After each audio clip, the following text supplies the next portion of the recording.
So it's time for us to talk about the Samsung Galaxy S10e and see how this phone holds up in the middle part of 2022. Now, I'll definitely tell you, not a crazy amount of things have changed with this phone, but we have gotten, since the early 2022 review of this thing I did earlier this year, we have gotten the next iteration of Samsung phones.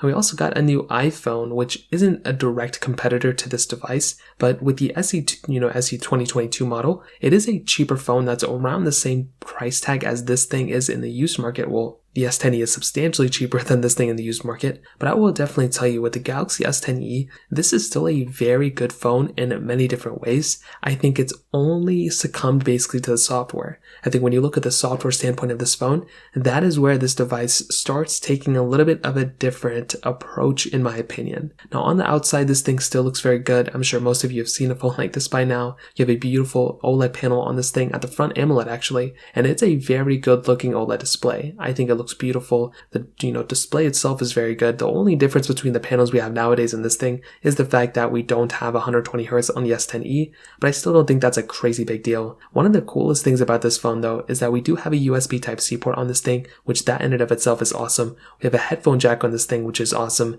and we have a microSD card slot on this phone too. Compared to a lot of phones nowadays, we don't really have that type of capability, but on this device we do, and that in and of itself is a very cool thing that I'm actually obsessed with. Now on the back we have that standard glass back, which I think still looks very good. I don't really have too many complaints in that standpoint. I would have loved to have seen this thing probably have gotten a frosted glass back in 2019, but I doubt it was going to happen. Nowadays we do have frosted glass backs, which are nice, and that's probably the only other difference between this device and possibly the newer devices that we have, but even then it's really not that big of a deal in my opinion.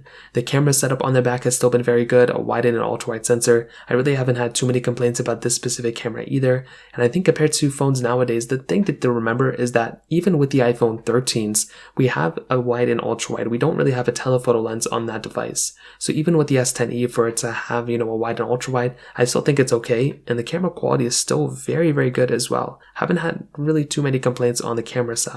In terms of the build quality overall, and the camera, still very, very strong. Performance wise, this phone is still very good as well. The only thing, like I mentioned, that it's kind of lacking in maybe is the RAM portion, but even then it's really not that big of a deal.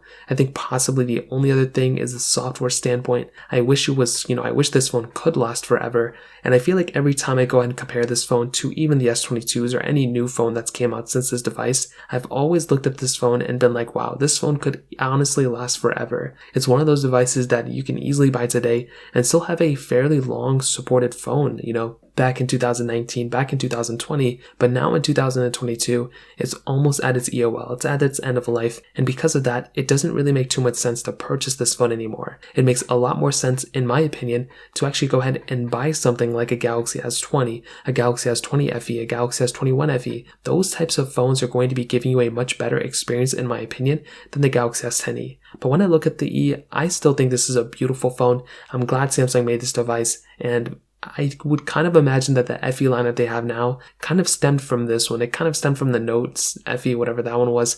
But I still think the S10e kind of, brought this into a whole nother league. And I actually love this phone a lot. So that kind of covers it up. If you have any other thoughts or questions, please let me know in the comment section below. Hit the like button, that would mean so much, but definitely hit that subscribe button. More importantly than everything else, I love every single one of you guys. Hopefully I'll catch you guys in the next video. Peace out till then.